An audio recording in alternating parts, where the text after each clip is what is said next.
Uh,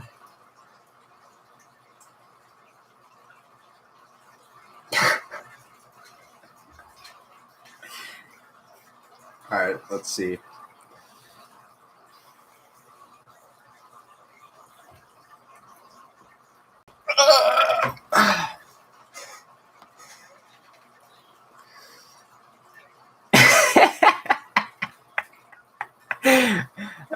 Sorry, not sorry, guys. I just had to. I had to. I had to do an April Fool's. I'm sorry. I had to. I know I wasn't even planning on doing an actual live stream today. I was just going to do that, but I love you guys so much. I felt a little bad just leaving it like that. And also, it was really nice seeing all you guys. So I just was like, oh, screw it. Let's just do a normal live stream. But yes, that whole other live stream was an April Fool's. Pretty much everything in that was just bullcrap. So,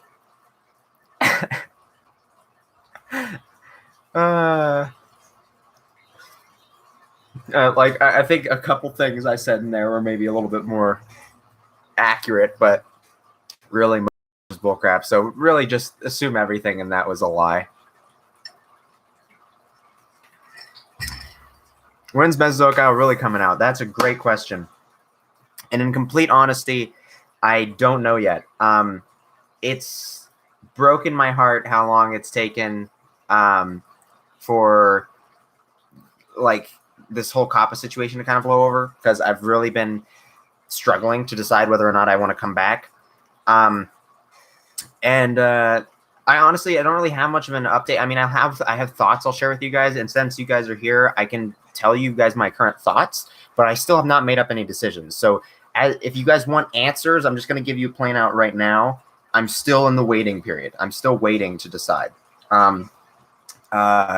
Yes, and just to be clear, even though I already did say that everything in that video should be taken as a joke, I want to make it very clear Dino Nation's not coming back, okay? It's not coming back in any form. Anyways,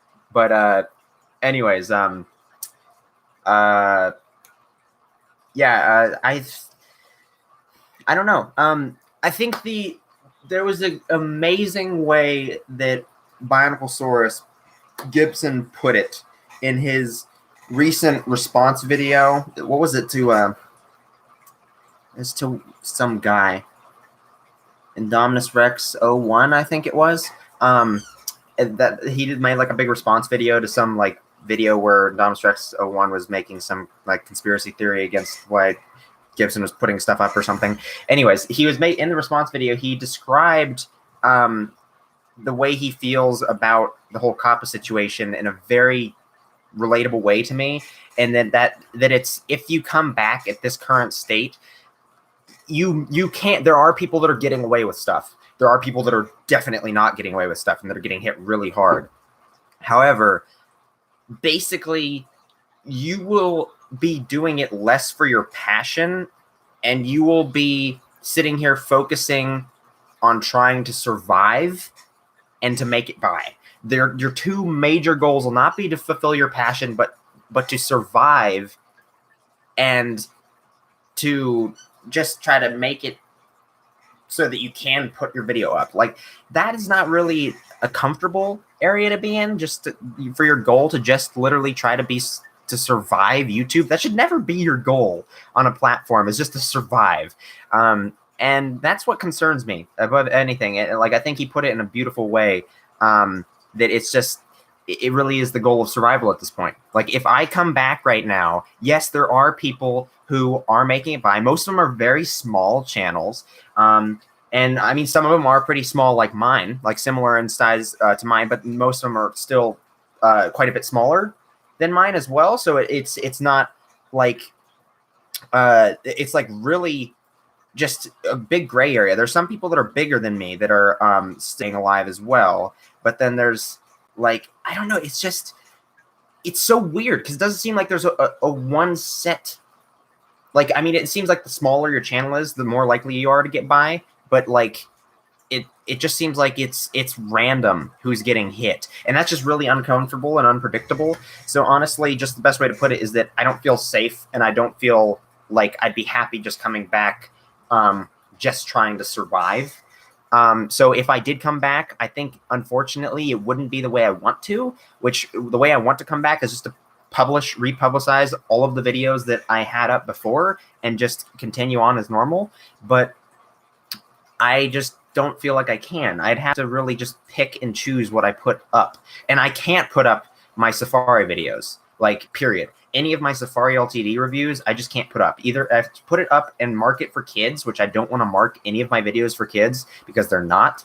While my videos are for a general audience, they are not what YouTube is deeming as for kids. So I will not mark them that way. So they will remain private. And I have gotten contacted by Safari, and that is a request from them, is that they want you to either take your video down or leave it marked as for kids, because they can get legally tugged into this as well. And they've had their lawyers look at this stuff, and it's very dangerous. So when you have a big company, a figure company like that, and they're telling you, yeah, this isn't safe, and we need you to like back off about your videos with us because we don't want to get tied into this either, it's serious, guys. So it's scary. It is scary, and that's why I'm taking it very seriously, and that's why I'm not back yet, because I just don't want to.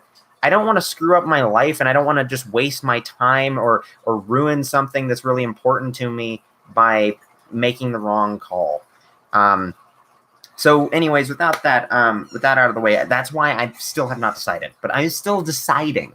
I'm not over it yet. I'm not gonna lie. I have considered the idea of just quitting YouTube right now, like just not even coming back and just playing it safe and just focusing on my real life stuff, which honestly does sound really appealing.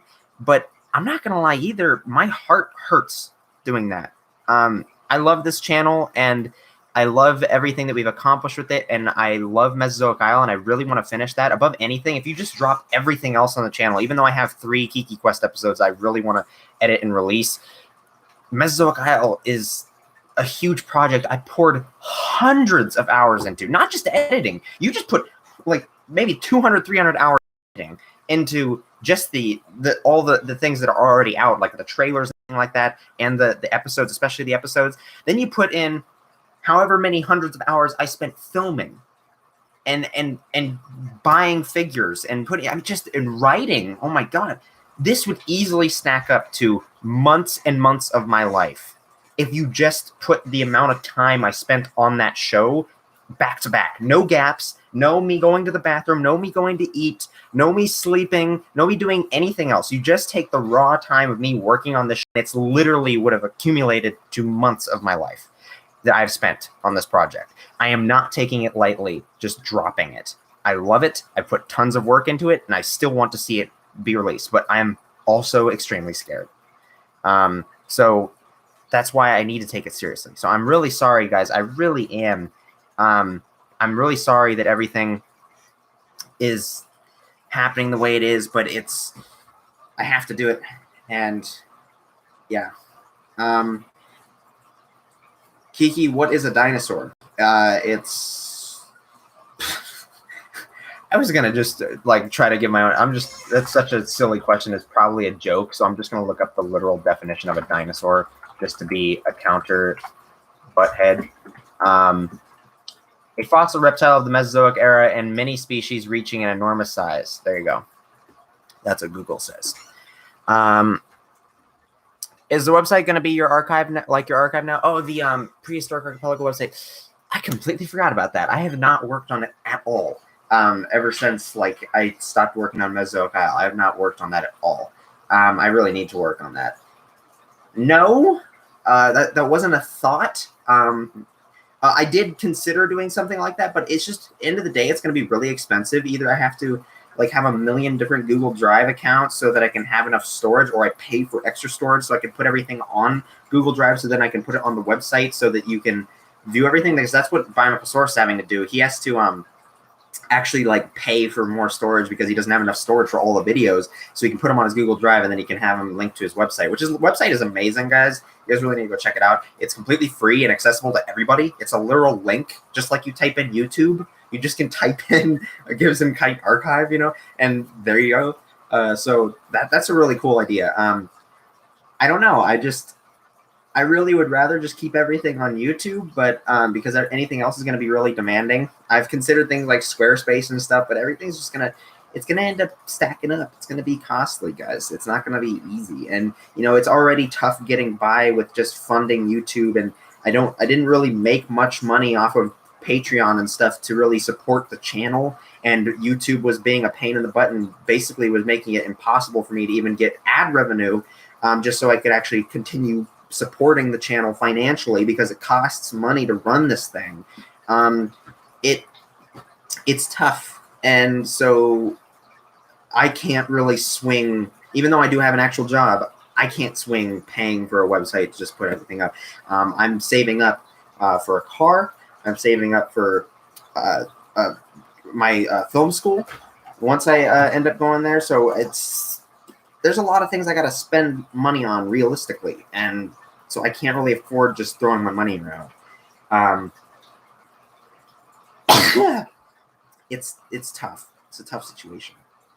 Couldn't you just upload Mesozoic Isle onto the website? I could upload Mesozoic Isle onto the website. That is a very good point. And I might consider going through with that if I can find a nice way where I can still get a lot of community interaction with it and really track that kind of stuff, because I really do like how YouTube allows you to track how much stuff people are watching, how many views you're getting, how many likes you're getting, comments and stuff like that. It's really helpful and it really engages you with the audience, and it gives feedback and stuff. So it's really nice. And also YouTube helps you to kind of protect your video a little better, because once you do upload it through YouTube, I mean, I already own the copies of these productions I've made. So if I actually were to get into some legal tussle with people trying to steal my content, not that would really reasonably happen, then I could deal with it that way. You know, I could take action because I have physical proof that I'm the one that made it. But YouTube also just gives you that immediate security barrier, because they do recognize your content, your copywritten content, when you put them together on the channel. So it's a lot easier and it takes up less of my time. But I could try to figure out a way to do that through the website. But that's going to be more of something if I really decide I'm not coming back to YouTube. But we'll have to end up seeing.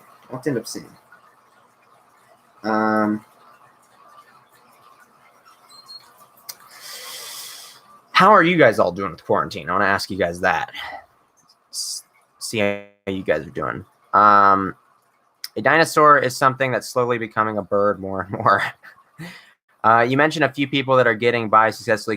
Can you name some of them that are still up? I want to watch some good dinosaur content. Specific names? That's a good question. I actually I can't name off too many at the moment, but I know that some people are getting by because I've heard them. I think Matthew the Dinosaur King is still up. There's I'm trying to think of the names.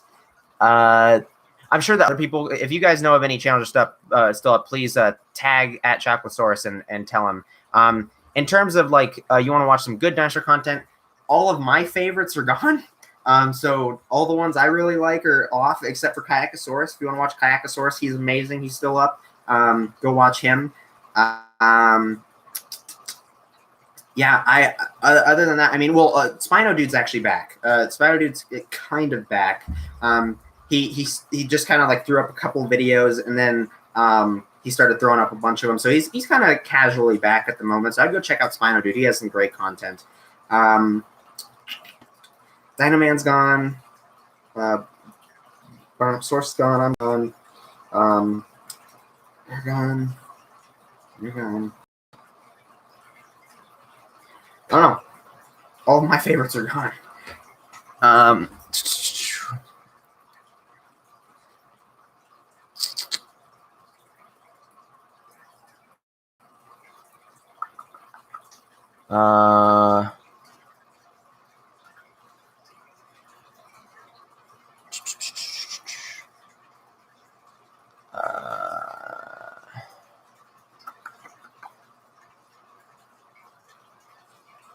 It sucks. I hate being stuck at home. Yeah, okay.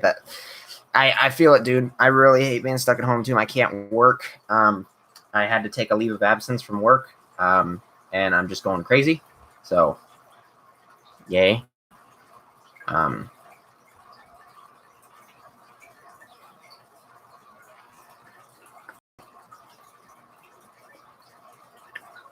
You're not back, Cesar.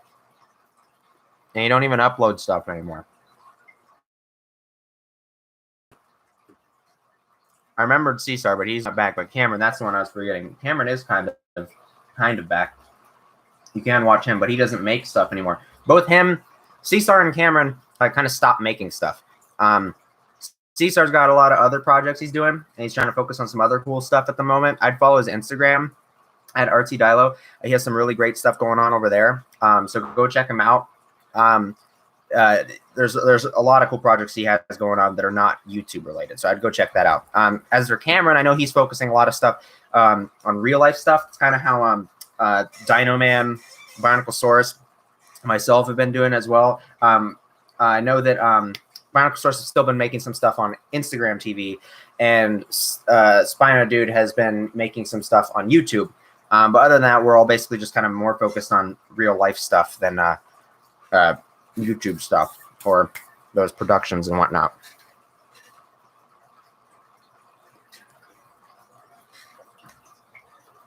I have things to work on, so I'm pretty risky. As for now, I'm hugely relying on backyard and social distancing. Yeah, there you go. That's at least it's nice to have a backyard. Exactly what he said he would. He wiped out 50% of all dinosaur YouTubers. I plan on reviewing Disney's Dinosaur and uploading on May 19th because that's when it was released. Oh, cool! I didn't know that. Dino Man, who? Dino Man, he is the man, the myth, the legend.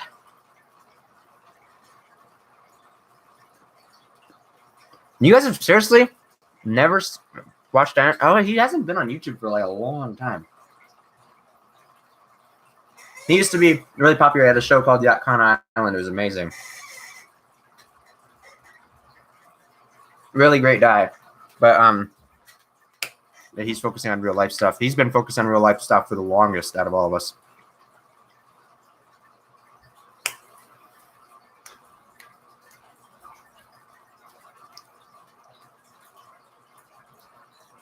No, you're not. I used to think that all the time that Matt Damon and Mark Wahlberg looked alike, and I don't know why. Because now when I look at them, they look completely different. But when I was younger, dude, I saw that all the time. You're not alone. I saw it all the time. I kept saying it to my mom, and I'd be like, "Is that Matt Damon or Mark Wahlberg?" She's like, "It's Matt Damon. Why do you think that they don't look at all like?" And then I got older, and then I was like, I kind of like started recognizing them a little bit more. I was like, "How the hell did I think that they looked the same? They don't look the same at all." But I don't know, dude. I really can't explain it. I know exactly what you're talking about. I totally thought Matt Damon and Mark Wahlberg looked just alike, but they don't.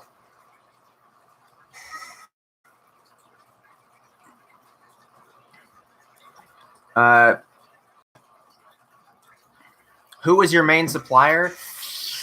Oh, that's a good question. I'd say Safari Ltd. Probably they're the most consistent one because I love their figures and they're sending me figures to review on the channel, and I was also just buying stuff from them all the time.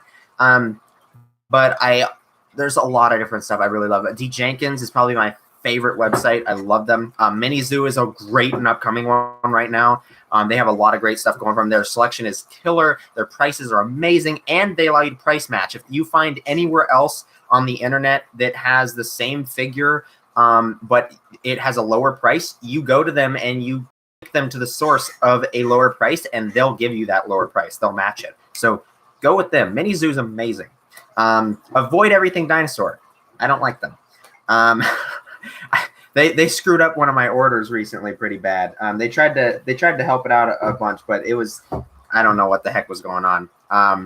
And so I don't really shop with them anymore. They've been kind of poor for a while, and their prices have been really going up. And then a couple of my friends got their stuff really delayed and whatnot. And then it hit me, and I was just like, okay, I'm done. I'm giving you guys a big break. And I contacted them. I told them, hey, guys, I don't like what's going on here. And I'm not going to be doing business with you guys for quite some time. Maybe I'll come back later, and I'll see if you guys have improved. But for right now, I'm not going to be doing business with you. And they're like, okay, we understand, blah, blah, blah, but we hope that you can come back and give us another chance. And they tried to help out as much. So they're nice people, but I don't like their service right now. I really don't. I would recommend Mini Zoo a lot, though. Mini Zoo is great. Doesn't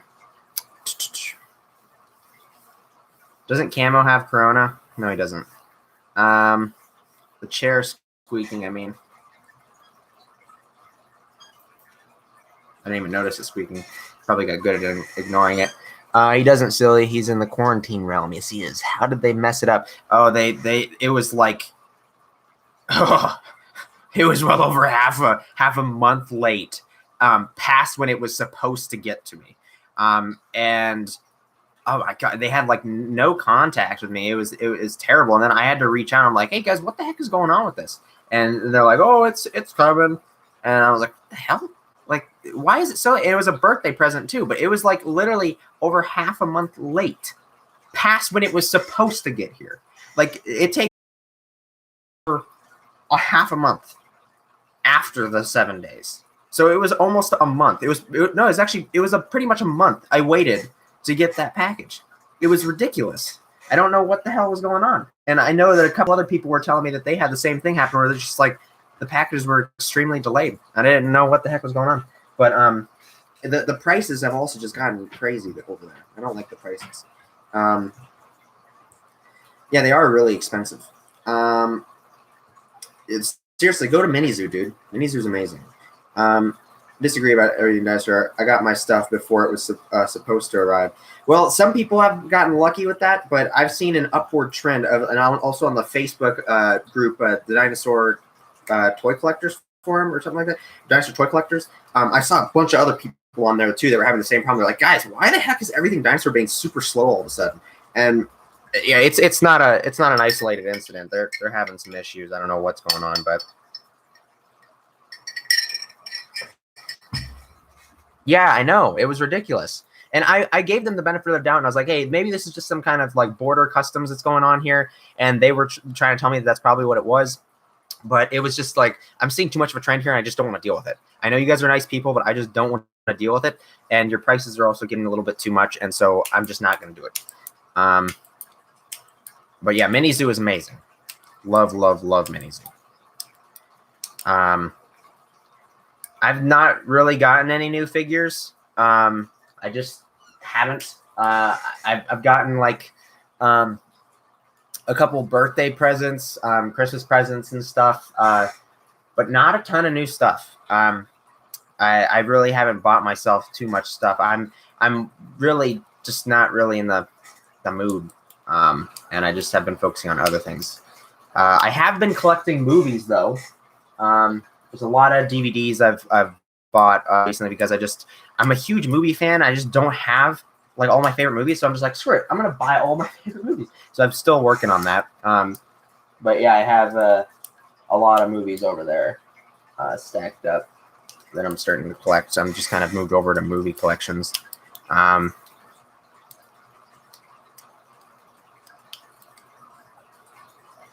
What's your favorite figure of your collection? I really love Bone Crusher. There's a lot of sentimental value to him, but I always feel like that's kind of a cheap answer.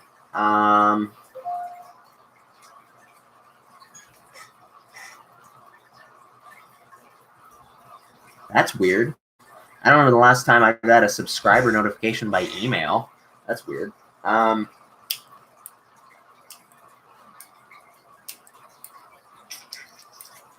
favorite. That's tough. It's probably going to be one of these guys. I really, really love the Beast of the Mesozoic Sargon. That one's my favorite Beast of the Mesozoic figure I have. Honestly, this Paco limited edition Spinosaurus is a pretty high runner. And the Vitae Giga is a pretty good one as well. But this is also a present that my friend David, aka Spino Dude, got me for my birthday last year. My birthday was December 14th, so it's been a while. But he got me this, and I love it. I finally have the Collectocarnotaurus. It's amazing. It's definitely one of my favorites as well. It's tough. I can't really say for sure. I'm just hugely obsessed with Beast of the Mesozoic at the moment. They're definitely my favorite figure company, and I'm really ecstatic to have my ceratopsians come. I purchased 4 different ceratopsians through the Kickstarter and backer kit survey. I bought how much was it? It was about 3 figures through the Kickstarter. I have the subadult trach, the Diablo Ceratops and the Medusa Ceratops, all through that I bought through the Kickstarter, and then I bought the adult Triceratops once it was unlocked through the backer kit survey. So I have 4 figures. The adult Triceratops won't be coming until September 2021 because that's when the 3rd wave will be released. But I'm getting those other 3 this September. That's when the 1st wave releases, and when the 1st wave releases, it's likely I'll get a couple more as well because I just love the Ceratopsian series. I think it's amazing. That's the only figure company I'm really adamantly collecting. I still have a couple more Raptors I'd like to get, but at the moment I'm just kind of focusing on buying other things right now, not buying a bunch of toys. I want to get, but I know I want to get those 2. I wouldn't mind getting the Troodon Mountain set. I think that would be cool. What's your favorite MCU movie? That's so tough. That's tough. That's tough. It's got to be. There's 3 up in the running. There's Spider-Man: Homecoming, which I'm pretty sure is probably 2nd place. It's close. Spider-Man: Homecoming is close, but it's got to be between Thor: Ragnarok and Guardians of the Galaxy Volume 2. That's probably what it is. If I order new figures off of Amazon, I'm gonna just spray it relentlessly with Lysol. I remember Yacht Island. It was such a great show, but it just very delayed, but ripped down. Damon's got a lot of real life stuff that he's focusing on, and I really admire that. I think he's really taking priority with his life. So, I don't like Beast of Mesozoic because my Barlar refuses to stand, even if I use the big stand. Yeah, the stands for the Raptor series aren't the best, but David Silva knows that, and he's working on it. And I hope he makes a much better standing system for the Tyrannosaurus series. But if you pose them and you get it to work, and then you don't play around with them a bunch, they work fine. I mean, they're not toys; you're not supposed to play around with them a bunch. But I get the appeal of just holding them and fiddling with them. I did it for the longest time when I first got my Velociraptor, and then those other guys. I just love moving around because they're really satisfying. And they're really good quality too, but it is a pain in the butt to stand up, especially this Pyroraptor, because I have him in a running pose where just the tips of his toes are actually touching the bottom of the base. So that's that one's a pain in the head on the bottom of it, and I knocked him over. Then I had to pose him again, so that sucked.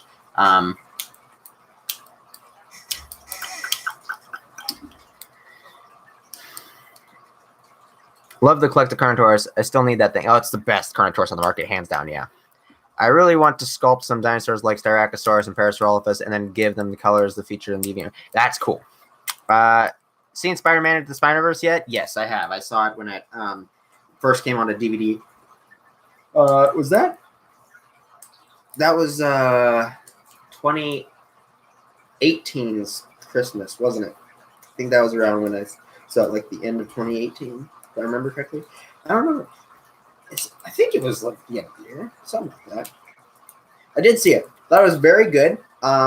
Extremely overhyped though. Everybody was telling me it's the best Spider-Man movie ever. It's amazing. It's like a perfect masterpiece. I'm like, it's a really good movie. It's a really good movie, but it's not that good. And it's not the best Spider-Man movie. I'm sorry. Hands down, it's not the best Spider-Man movie. I think Spider-Man: Homecoming and Spider-Man 2 from the Sam Raimi trilogy are better.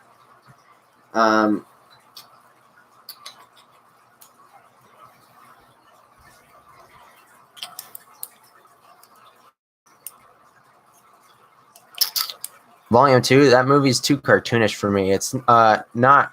It's got great visuals and characters. Sovereign, cartoony, even for the Guardians movie, and some jokes are really bad. I don't know. All the jokes landed for me that I'm thinking about. I love it. It's hilarious, and also just the Guardians of the Galaxy movies have so much heart, and that movie makes me cry at the end of that movie. It's amazing. I think that one was actually better than the first one, in my opinion. But I get why some people prefer the first one over the second one. I also think the villain is way better in the second one. Ronan he works, but he's obviously a very generic villain. But yeah, I can totally see why some people prefer Volume 1 over 2. It's just for me personally, Volume 2 works better. But yeah, I totally get. I think those two, they're like neck and neck, honestly. Yeah, I could totally see how it goes back and forth based on personality. Do you still buy from D. Jenkins? I haven't really been buying anything So I haven't bought from D. Jenkins in quite some while. The last thing I bought from D. Jenkins was this Papo limited edition Spinosaurus. And I got that because he was actually really nice. And he's not really internet savvy or something. And so he didn't actually know that I was making videos about his website for so long. Like, basically, as soon as I came to DinoTube, I've been making videos like hauls from D. Jenkins and shouting it out and just sending over love. And I'm like, guys, go check out D. Jenkins. And he ran across my videos and he said, hey, dude, like, I really appreciate that you were shouting me out for this long. It was amazing. I didn't actually know about this. Blah, blah, blah. I want to thank you so much. And then he gave me this discount coupon code for D. Jenkins' website so that I could buy something at a discounted price. And I was like, at first I was like, dang it, I don't know what to do because I think it expired at the turn of the new year. So I think on January 1st, the coupon expires. So I had to figure out something to buy. And I was saving up money for Christmas and stuff, but I had a little bit of extra money. And then I remember that this guy was coming out and I needed to get it somewhere. And fortunately, it was the cheapest with the discount code on D. Jenkins. So I got it there. That's where I got it. And I wanted to support him. So yeah, that's the last thing I bought from D. Jenkins. And yeah, Dynaman's back. Hi. I rewatched Spider-Man Far From Home last week. It's really funny, but I don't like it as much as Homecoming. Same thing. I feel like a lot of jokes in it are pretty good, but like it just doesn't feel as good. And it feels so undeserved at the end when his spider sense comes back, or his Peter Tingle. It feels so undeserved. It doesn't feel like they built up to it. It just feels like he just flips a switch and then like his whole arc is just finished. Just because he says it is. So yeah, that was it's a disappointing movie, especially because Homecoming was so amazing. I was really impressed with that.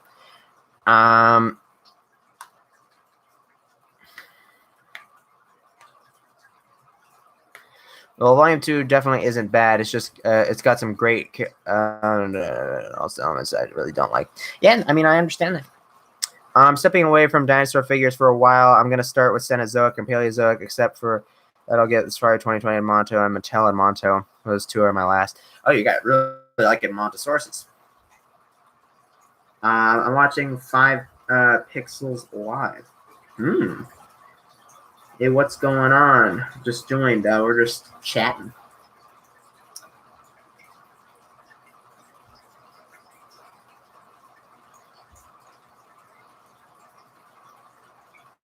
Yeah, I feel it. I had a similar thing happen with my Dimetrodon. My Safari Dimetrodon had like a warped sail at the top, but most actual fossils of Dimetrodon sails, they were damaged and they had bent parts of their sail. So I thought it gave character, and I like it.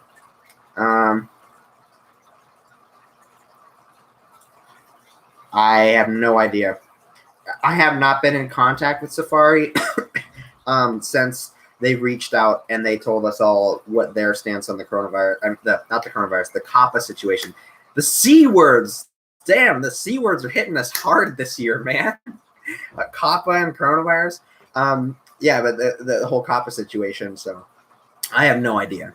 I have not been keeping in contact with them. And that's mostly my fault. I just haven't reached out. I haven't really been interested in getting. I was gonna get some 2020 figures from them, but after Kappa happened and everything, I was like, no, nothing's happening. And they were very supportive. They said, hey, if you switch over to another format or something else, we'll totally work with you. If you want to go to Instagram and do stuff there, you want to do pictures, you want to do anything like that, blog posts, we'll support you. We want to continue working with you. And it was really nice. I just didn't take them up on it because I just didn't want to do something that was on YouTube, and I didn't want to do Instagram TV. I just don't like it. So I dropped it. So I haven't been in contact with them. Would you like to see the Safari Allosaurus revamped in a few years with a more slender and accurate build like an Aphragius as opposed to the one it has? Of course I'd like that. Of course I'd like to see a better Allosaurus. I think that one has its flaws, but I still think it's a good Allosaurus and I enjoy it. And I don't really think there's a really necessary reason to do that. I think that we're better off just moving on to new genuses and getting some more animals in there. But I'm not going to lie. If they made a better one, or if it was more akin to like the new Collector one that's coming out, yeah, I'd be happy. But I still think that they should be making other figures, and they already made an Allosaurus. It's good enough, so it's just move on.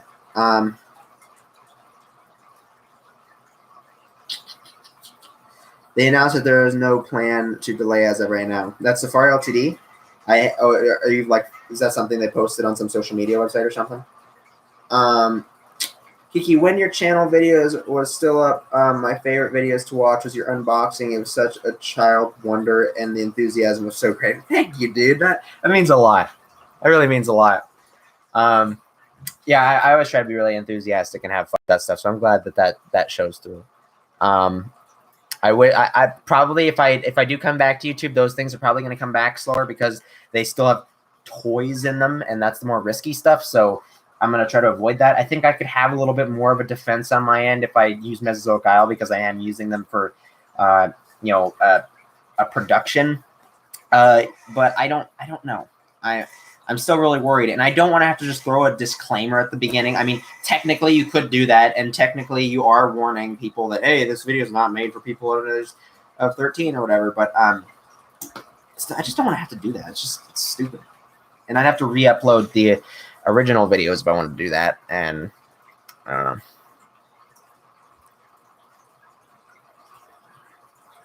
Oh yeah, the Chansao doesn't have any teeth.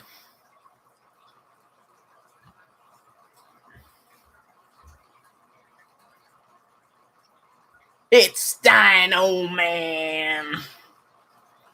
Who are you? I'm the Kinky Zipper. Well, there's mating crap in MI. So, well, yeah, but here's the problem. There's blood and mating crap in MS. So I got a lot of mature themes, but since there's toys on like the covers and stuff like that, or like the thumbnails, and if they see like the toys, like before any of that other violent stuff happens, then it could be assumed that I'm luring kids in with the toys, and then I'm showing them really graphic content, even though that the show is not supposed to be that way. Now, I am perfectly aware that there are a lot of young people in our community, and I'm perfectly aware that a lot of young people watch my videos, but my videos have always been made for a general audience. I've tried to make my videos so that everybody can enjoy them and that they're appropriate outside of Mesozoic Isle, which is obviously a very violent thing. But it is still in YouTube's responsibility to make sure that people who have accounts that are not set up properly, that are lying about their age, that is their problem, not mine. That does not fall on my shoulders to do so. Okay? So YouTube should not be putting that blame on me when there are kids watching my content. That is their fault. And it's the fault of the children. If they're watching something they're not supposed to, they already lied and made their account, or they're using an adult's account that was already made. So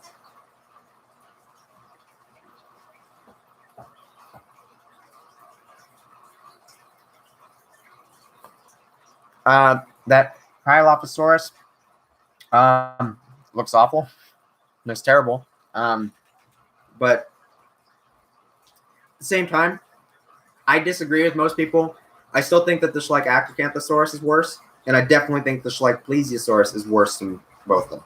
So if I were to rank them, I think the Plesiosaurus is the worst, Acro is the next, and then the Cryo. But yeah, they're pretty bad.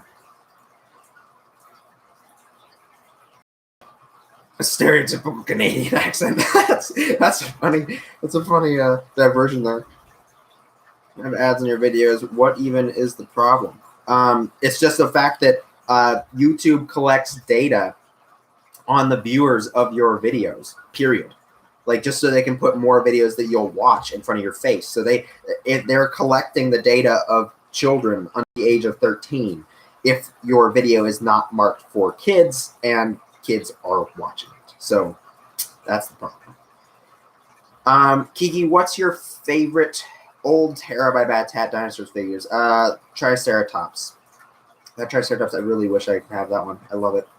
I thought Kappa was supposed to protect people under age 13 targeted from targeted ads. If you have ads, it's stupid. Yeah, well, everything about this damn Kappa situation is stupid because they don't know how to handle it. They're not doing it correctly. That's one of the biggest problems. I agree with you, but unfortunately, one of the main problems is that Kappa the FTC is not handling it correctly. The FTC is stupid, and they're parenting for everybody else. Just back off. I really wish they could just shove their head into some sand and think for a couple hours. How is Schleich plesiosaurus the worst? It's far more anatomically accurate than the acrobat. Is it really? Come on, like it's a cartoony plesiosaur. I mean, just because like we don't see as many renditions and figure form of plesiosaurs doesn't give that one the right to be so inaccurate. It has scales that are really visible, as just its proportions are incredibly wrong. Its head is wrong. Like it's just as wrong as the Acrocanthosaurus. It really isn't better off at all. And the bendy wire loses a million points in my book. Whenever I see a bendy wire on a figure, I really don't like it. I don't like that there's bendy wires on these Beast of the Basilic figures. I deal with it. I bend them once, then I put them in position. I don't bend them again. I don't like bendy wires, and I don't want to see them anymore. I know that you can get a bendy wire pretty well, but every single bendy wire toy I've ever had when I was young, they always broke. Every single time, without fail. And the only reason why the bendy wires haven't broken on the ones that I have now, like the NECA 2014 Godzilla is probably the oldest figure I have that still has this bendy wire intact, is because I bend them once when I get them into position, I don't bend it again. Ever since 2014, when I got that NECA Godzilla 2014, it has not had its tail bent once. For 6 years, it has not had its tail bent once. So yeah, that's my approach. Is I just try to avoid it completely. But I hate bendy wires. I saw a video of goats taking over a quarantine town, and I was like, the story shows again. History shows again and again how nature points out the folly of man. How many bendy wire figures have you had? Oh my god, so many of them. Like so many safari ones. I had like this big King Cobra that I just loved. It was all bendy wire, and it like broke in a million different areas, and like wire sticking out. I had the Carnegie Tanystropheus. I had those like Resaurus figures. Like I had the T-Rex, the Giganotosaurus. I had the Utah Raptor. I had the Velociraptor. I had the Allosaurus. I mean, like they all had bendy wire parts, and they just broke. I had there was a bunch of modern day animal figures I had. I had like these moray eels from Safari and stuff. I mean, like there was so many. I could go on and on, but yeah, I've had a lot. I've had a lot of bendy wire toys, and they always broke. Do you have the Safari Pteranodon with the bendy wire? Yes, I do.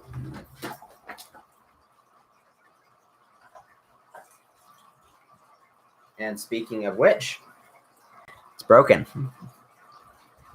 Doesn't work right around here. Broken. I think it's right around.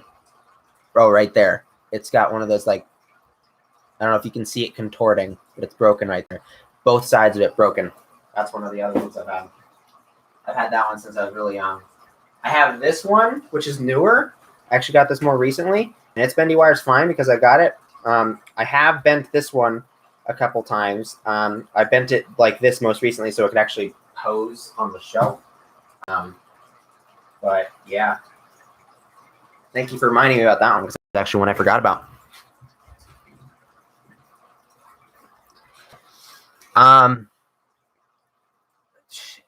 In summary, it's on hold. But one thing that I was serious about in the April Fool's stream is that I am actually editing the MREX scene. Episode 3 is literally almost done. Like, I just have to do sound design. Basically, the whole episode is edited other than that, though. But I have to do sound design and narration. And if I do that, then the episode is finished. And I could theoretically upload it. I do have to re-narrate episode 1, so it's consistent narrator throughout. But that's going to be fairly easy. Bone Crusher's scene, the MREX's scene in episode 5, I am editing that scene together because I do want to show my friends Gibson and Dino Man the scene. So they can get introduced and see what he is, because they have been bugging me for a long time. They're really close friends of mine. They've been bugging me to see it, like when the episode's going to come out, so they can see it.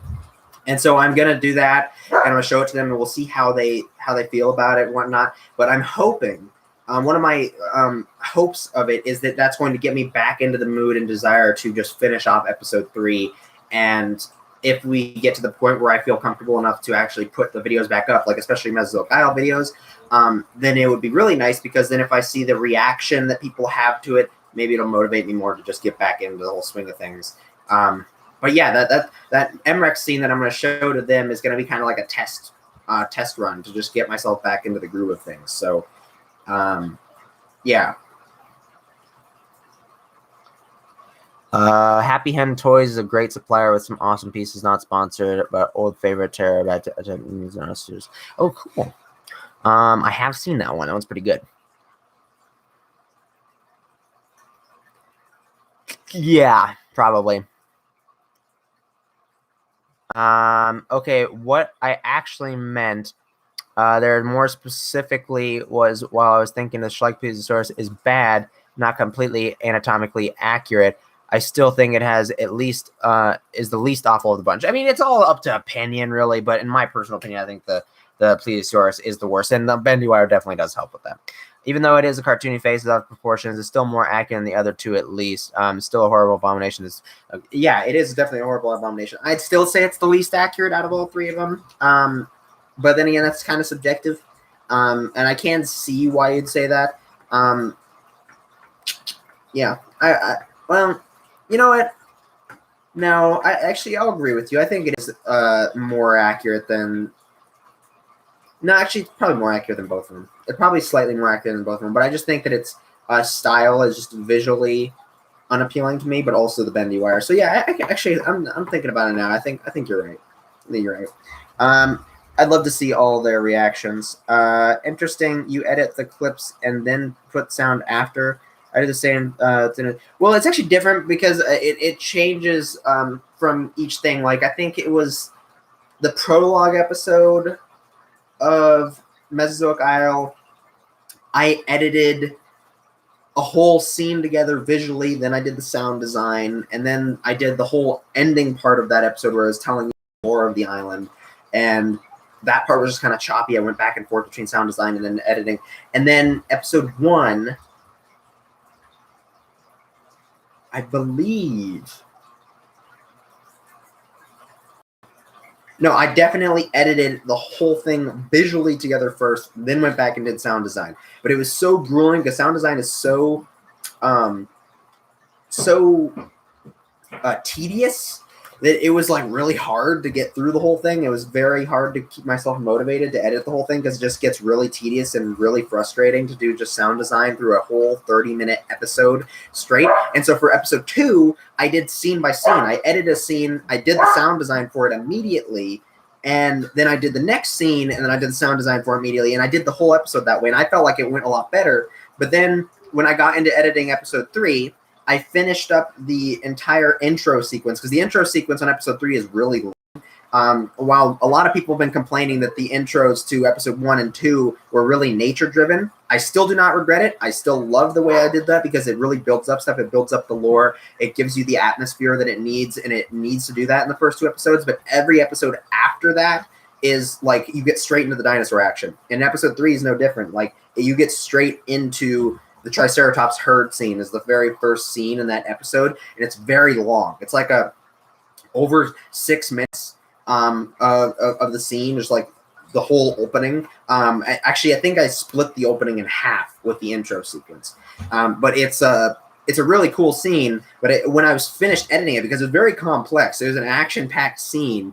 And there was a lot of cool stuff to do in there. So I finished it whole visually, but then it was so long and complex. I was like, I'll do the sound design later. And I did the next scene, and I edited the next scene, and then I'm like almost done with all the visuals of episode 3. And I was like, crap, now I got to go back and do all the sound. So I kind of screwed myself. But yeah, I did that unintentionally. But I'm going to do it and see if I can just power through it. But yeah, I basically kind of screwed myself with the opening scene because I just decided to procrastinate the sound design and move off to the rest of the stuff. So yeah, that's kind of how that works. The only sound design thing I always do immediately is music, because I pace the music and the scene to each other so they synchronize. You have to do that. So through editing, that's why Honestly, I think there's a lot of good edited shows on DynoTube at the moment. Well, not right now because they're all taken down. But one of the big things that really makes or breaks a good well edited show is the music, because you pace the scene, the sound design, everything around each other. They just sync perfectly, and it's really challenging because all of the music I'm using isn't even like royalty free or anything like that. It's me. Most of the stuff I'm using is actually stuff from scenes from other documentaries and other movies and stuff like that. So they're already paced to a completely different scene, a completely different scenario, a completely different setting. And if you can synchronize to get it to fit into something else, it's really challenging, but it also takes a lot of talent and time. And I know that Gibson is really amazing at that. I've seen Dino Man do a really amazing things with that. I've seen Spiner Dude do a really amazing job with pacing and stuff like that. So it's really tough to get it right. When you do, it's something on a completely different level. It makes the production value feel immensely higher. And I think that's what a lot of these other smaller, less popular channels are doing, is that they're really not, they phone in the editing, they phone in that stuff. They don't take that kind of stuff seriously. But when you really take the time, and I'm not saying that it's just like only I can do it. You guys can do it. Everybody can do it. It's just about taking the time and really making sure you get that right. And if you put in the work and effort, because it doesn't come easy to me. I'm good at it now, and I've worked at it, but it took practice, and it takes time and effort. And I put a lot of hard work into it, and that's why it comes out so well. If you put in the effort, you will get it to work. So when you get it to work that way, it brings everything together. So anyways, the way I edit these scenes, I put all the visuals out that I have, and I start cutting them up together, and I know what music I want to use for a certain thing. Sometimes I edit a part of a scene first, and then I make the music work to it next. And I'll edit the music to actually make it fit, because a lot of the music is actually changed and edited and remixed and stuff like that to actually make it fit a scene. And sometimes I put the music first, and then I edit the scene to the music. So it's all, but I think at the end of the day, most of the time I end up editing both the music and the scene to actually make them work together. But that was the same thing that happened with episode 3. The music for the whole thing is like finished. I already have all the music set up and synchronized, so that the whole thing is paced well and actually works. But then the sound design that does come after now is like all the sound effects, all the roars, the biting, the clawing, the screaming, the roaring, the crunching, the blood, the leaves rustling, the ambient background noise, all that stuff comes afterwards, and it's the most time consuming thing to do. So it's a lot of hard work. Kiki, kind of sounds like you're bragging. Yet again, that's not my intention. Everybody can do this, but it takes a lot of hard work. And the reason I'm bringing so much attention to it is because a lot of people just phone it in and they give up, or they think that they can't do it. It's really not that hard to do if you just put time into it. And I know I've seen a lot of my friends have gotten way better at it over time.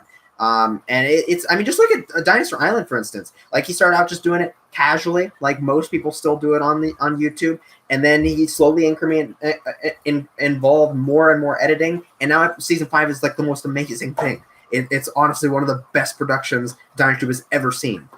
So it's just about putting in work and gaining experience with it. Everybody can do it. Just curious, what music are you using for episode 3? So it's a massive list. Huge, massive list.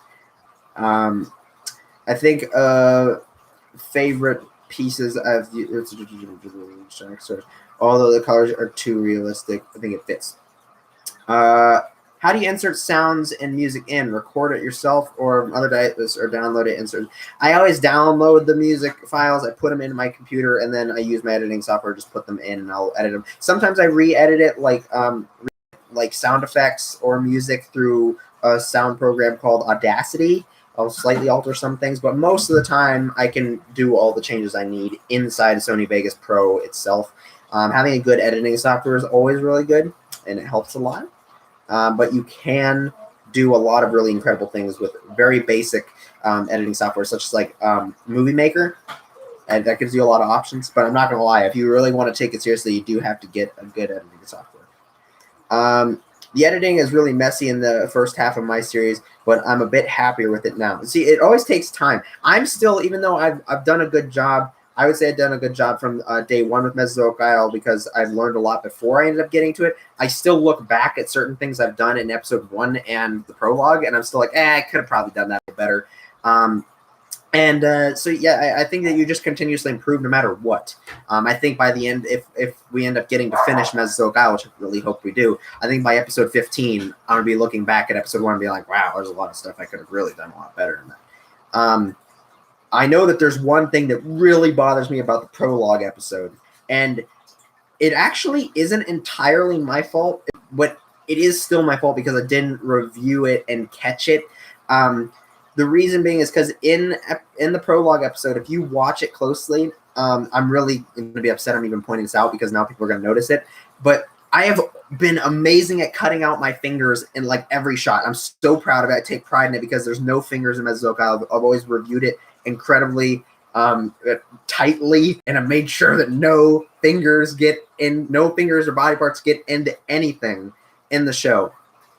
However, in the prologue episode, when the Utahraptor first sprints after the Cetacosauruses, I edited that thing and made the camera shift and move and keep the finger out of the frame every time. Like, it was always a hair out of the frame. Like, the finger's barely out of the frame whenever I was editing that thing. I spent a long time just cutting it to make sure that through that whole, like, 1 second part, the camera moves so fast, and because the figure moves so fast and the hand moves so fast, you really have to like go each frame and make sure that everything's working out right. Basically, sometimes when it renders and through the preview thing, it doesn't actually show you the completely accurate frame by frame view of it. And I think it was also because of the visual setting I had it on. Back then I didn't use draft mode. I used like the best filter or something like that. And recently, I would say relatively recent, I'd say maybe towards the end of the summer last year, and that prologue episode came out at the beginning of last year. So a long time after it came out, I noticed that there was a little slip of the finger. I think it was in that shot. It was like there was barely at the tip of my finger came out as it sprints into the scene, and I'm like, dang it! Like, the rendering didn't catch it. So it technically was the program lagging out and not showing me the completely accurate view of it, but still I should have caught that in reviewing the episode. I probably got really excited and I was like too confident in my ability to keep it all out, and I was like, okay, I did it, I'm good, and I just like uploaded it. But there is a finger slip inside of the prologue episode. You can barely see like the tip of my thumb or something in the prologue episode. So yay, I hate myself. So that's one example of how I'm really disappointed in that. How do you convert YouTube into an audio file? YouTube to MP3. There's websites called YouTube to MP3. There's YouTube sites, or there's like YouTube to MP4 and stuff like that. There's all kinds of things. Just literally Google it, YouTube to MP3, and there's converters all the time. You just take the link of the video you want to convert, put it in there, and then you convert it, and you can take the link and stuff like that, or the audio file. It's okay, Kiki. We still love you. Yeah, thank you. I don't love myself. I do love myself, but I'm not proud of that. I really wish I caught that. I was actually going to make a video on how to properly film a series. There you go. Go for it. Also, the moonwalking cow / bison and that stock footage in the prologue. Oh, yeah. They're not moonwalking. Those are actually walking correctly, because that I didn't reverse that or anything. Well, actually, no, because there is a shot where it comes back out. I think you're right. So actually, technically, there would be. Is it? I think so. I think they actually do moonwalk. Well, they're so blurry you can't tell if they're walking forward or backwards. And who knows? There are feral animals on Mesozoic Isle, so you know there could be some cows, there could be some bison, right? Yep.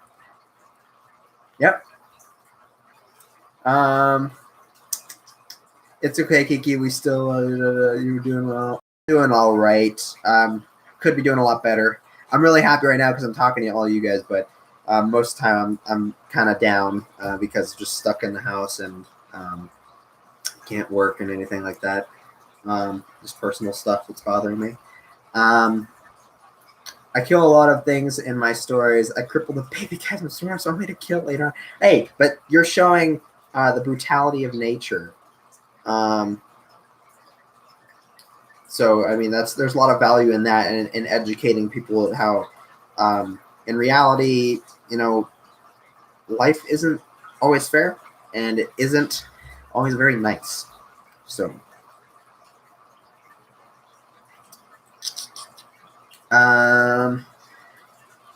Heaps, mate. I'm slowly gathering everything to make my series, and I needed to know that. Yeah. You're welcome. Moonwalking Bison, Kill Bone Crushers. Oh my God, spoilers. Dude, why'd you do that? If I ever do a series, I want there to be more animals than just animals like safari bears. Oh, you mean like just dinosaurs? Like bears and moose, I hate. Wait. Like the safari bears and moose, I hate?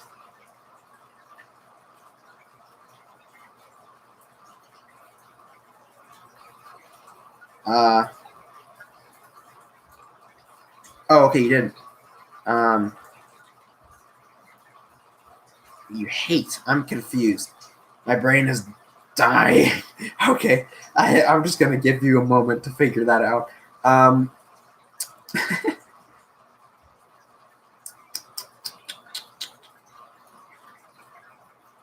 I think the Dino Island Reborn is better off being a series after season 1. It ends up turning into the Lion King, but with dinosaurs. I'm not proud of oneself. That's probably like a result of just not enough time in the writing room. Thankfully, I've spent 3 years. I think that's more than enough time to be in the writing room. Still, there's many flaws. I think I'd really, if I got the chance to redo Mesozoic Isle, and the only way I'm going to do that, I'm not going to actually remake it like in the context it is right now. If I ever redid Mesozoic Isle, I do love the story so much. If I ever got the chance to actually make like a full-on CGI show of it, I would totally do it. I'm not even gonna lie. I mean, if I become a movie director or something like that, and I get a deal with like BBC or something, and they're interested in me making a live action Mesozoic Isle, I'd totally do it in a heartbeat. I'd love to do that. I'd rewrite a lot of stuff in it, though. I'd definitely take some more creative liberties. I'd do a little bit more ambitious things with some things. I'd definitely refine a lot of things that I think don't necessarily need to be there, because I think after there was a lot of things, a lot of discoveries. When I wrote the show, I was very confident in it and stuff. There was definitely some things I was maybe nervous about. But then when I was editing it and filming it, there were some things I was like, wow, this is really totally working. There were some things I'm like, we'll see how this turns out. And then there were some things where I'm like, I don't know if this is working. I don't think this is working. Some of those things that I knew that weren't working, I changed on the spot while filming. Some other things that I didn't really know were going to work, I just kind of did them anyways because I didn't really know a better way to do it, or I couldn't change it, or I found out once I was reviewing footage or editing footage. But luckily so far, even the things I've been really nervous about have all come out really well when I've actually put the episodes together. And then I realized, okay, so I was doing a good job. My brain was thinking properly when I was in the moment of writing. I still knew what I was doing. I was piecing things together, and it works. Things could be a little better in some areas, but it all cohesively works so far. So I'm happy about that. But it definitely is a thing that you have to take your time. Definitely you can do things quicker once you become more experienced with it. One thing I've realized with a lot of my things I've written, just scripts in my free time and stuff like that, I've gotten a lot better at writing with experience, but it still is something you need to take your time with because you're going to make mistakes no matter what. And so the more time you take, the more happy you're going to be with your product. So I would really suggest, my biggest tip to you when you're writing is just take as much time as you can and really just refine everything and question everything. Put everything into question and challenge everything you write and see if it really is going to work. And that's my tip.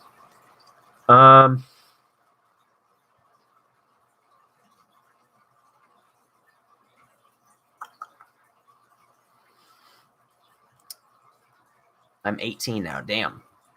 Well, I mean, it also depends on what you consider your childhood, because I considered everything under the age of 18 my childhood. So, but I totally get it. Sometimes maybe you just weren't, you had it sitting there, like you were saying, lingering, but maybe you weren't just challenging it enough. I think that's a big thing I should probably refine as well, is that you really you can't just only take more time with it, but you have to actively challenge what you're writing, everything about what you're writing. Does this work? Is this character relatable? Are people going to like this? Are people going to like that? Is this going to make an emotional reaction on people? Blah, blah, blah.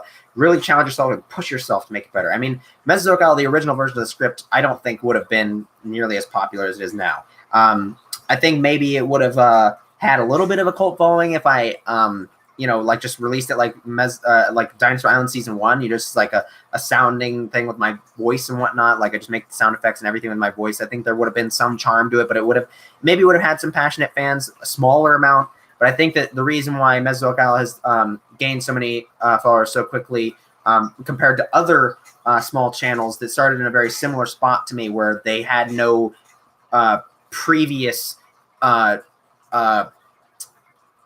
presence on DinoTube, but just start out and then do their little series. I think the reason it got so much steam is because I put so much work into it, and because it really stood out from just not being another show where just somebody just puts in the childish effort and just had fun with it. There's nothing wrong with that. There's a lot of charm in that. But I think if you're really trying to take it serious and get more people, a wider variety of people into it, then you have to take it that next step. Like some things, like for instance, my friend Edge. Actually, they're still on YouTube. I forgot about them. They're I never really consider him to be a part of DinoTube, even though he kind of is, because I always think DinoTube is more like the toy kind of area. But yeah, Edge is still on YouTube. Go check him out. He's making some great videos. Anyways, he's a lot more, a lot less connected to the like the figure scene, and so he watches my Mesozoic Isle things. He always gives me comments and critiques, and he shares his opinion on those things, and he's saying it. So that was really great. But he definitely would not have been watching my show if it was more akin to like Dinosaur Island Season 1 or Mesozoic Isle, the original version of it that I started filming way back in like 2015. It would not have been something he'd be watching. So that's like one demographic and type of viewer that I wouldn't even have if I didn't take that extra step to really make it feel like it's taking itself seriously. I think some of the reason I'm not good at filming stuff like MI is because my specialty really lies in stop motion animation. But that could be really good. I mean, that could take a lot of time. But I think that could really turn out amazing. If you do stop motion, that would really be incredible. I'm just doing puppeting because it works for me, and also most of my stuff is all filmed outside. So, well, actually, all of my stuff is filmed outside, and so therefore it's easier for me to do puppeting, because then if I did stop motion, all the leaves would move weird, because leaves are constantly swaying in the wind, and when you're doing stop motion, you have to take pictures and reposition things and take pictures. All the leaves are going to be different, so in the background it's going to be like, and it's not going to look natural at all. But in like a puppeting setting, you just see the leaves swaying naturally, and then the animals moving and stuff like that. So that's why I chose to do that, and also it takes less time, and also I'm not good at stop motion. But if you could do stop motion and have cool internal sets, you have a lot more control, a lot more creative freedom. It's going to take a lot more work and a lot longer time. But honestly, I think that has the potential to turn out way higher in production value than anything like Mesozoic Isle. So I would totally go for it. If you put your time into it, you could seriously make some real progress, something like that. Would you like to see a Safari update on their 2010 Apatosaurus? Is that the gray one? Sure. I'd love to. Dude, I envy you so much. I've never stayed with and been so passionate about a project for so long. Thank you so much. I really appreciate that. I don't even know how to respond to that. That's really really incredible, and that's why I'm not giving up on this. I mean, there's so many people that really care about this show as much as I do, and that's incredible because I've put by far the most work and time into it out of anybody. But it's incredible how much people care about it, and so I definitely don't want to just quit. But yeah, I'm not gonna lie. This live stream, definitely just talking about Mesozoic Isle, is really motivating me on its own to really get back into it, and maybe just put Mesozoic Isle stuff back up on the channel temporarily, and see how that goes. So we'll see. We'll see. Definitely after I start editing that MREX scene today, we'll see how stuff goes and if I'm going to finish up episode 3.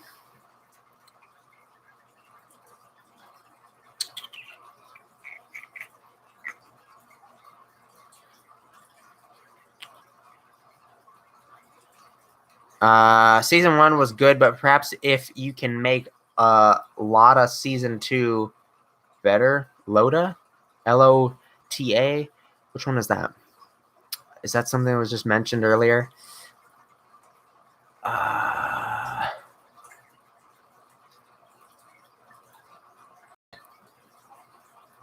Everything else is fine. Well, there you go. What I meant to say is I want to put more animals in there than dinosaurs. I have some safari bears and moose that I have. Oh, okay, gotcha. Not hate. Yeah, so I think it'd be an interesting setting to have more modern animals than dinosaurs, but then have the dinosaurs be like really unique and obscure things that are mixed in and spice up the life for all the modern animals. I think that'd actually be a really unique setting that's not precedented yet. So that's that would be really cool. Have you seen Kubo and the Two Strings? It's one of the his best films. I have not seen that actually. I'm sad because of the Morrison Museum is shut down because of what. Yeah, the Denver Museum of Nature and Science is also shut down. That sucks. I was supposed to take one of my friends there.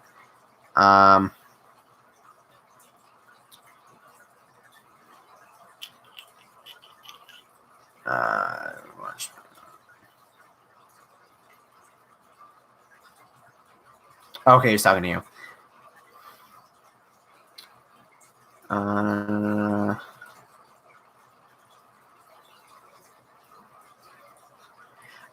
Caesar, technically I do, but I'm not gonna because I wanna get into editing that MREX scene and I wanna finish it up. And if I'm talking in a phone or a Discord call, I'm just not gonna be focused. I won't. It'll take forever. 1,000,000%. You should upload all the old stuff, but change the thumbnails and titles to something completely vulgar and just tell people on Discord it's actually MI. Okay. At least PBS is playing prehistoric documentaries. Are they really? That's pretty cool.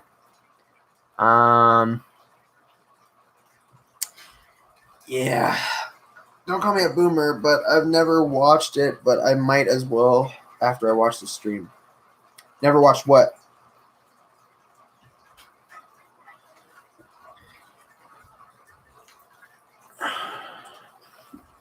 Thoughts on the Collecta 2019 Deluxe and 2020 Standard Scale Baryonyx models?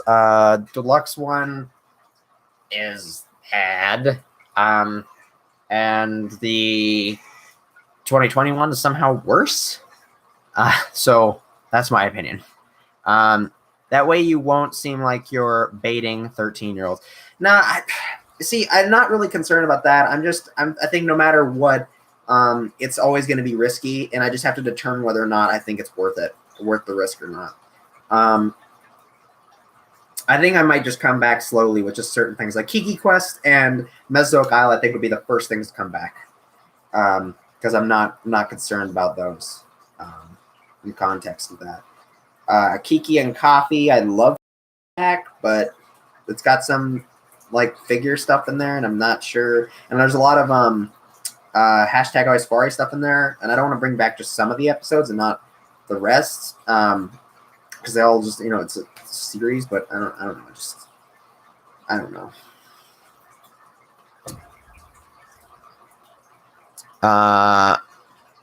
When can we have a Discord again? In all seriousness, I loved our first and only one. Oh, a Discord call? I'm not sure. I've been trying to focus on my own real life stuff. I have a lot more time now, so it's not a completely impractical thing to do.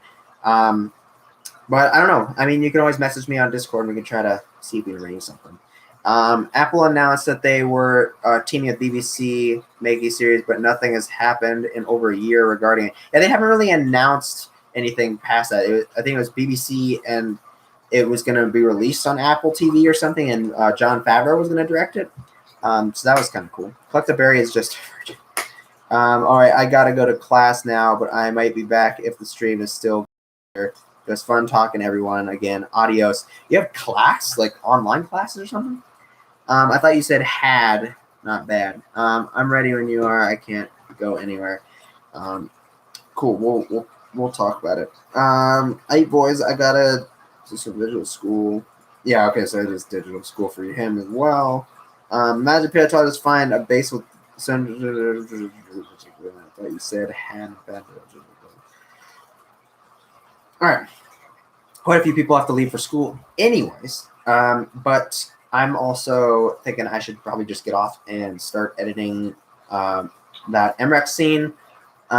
So that way I can try to get back into the groove of editing. It's gonna be hard to get back into the cycle of it. I don't do too many holiday videos because there's too much pressure. Yeah, I feel it. So yeah. Anyways, thank you guys so much for tuning in. Sorry, not sorry about the April Fool's thing earlier. But yeah, I'm working on stuff. And now we're actually getting back into some Mezzo stuff. And I hope everybody has a good quarantine, has fun, stay safe, stay home. I hope you all are getting along great and have a great time enjoying your real life in this time. So, 2020, 12 back to the I think it's good. They're a little weird and not accurate. Anyways, thank you guys so much for watching. I'll catch you guys in the next one. Bye-bye.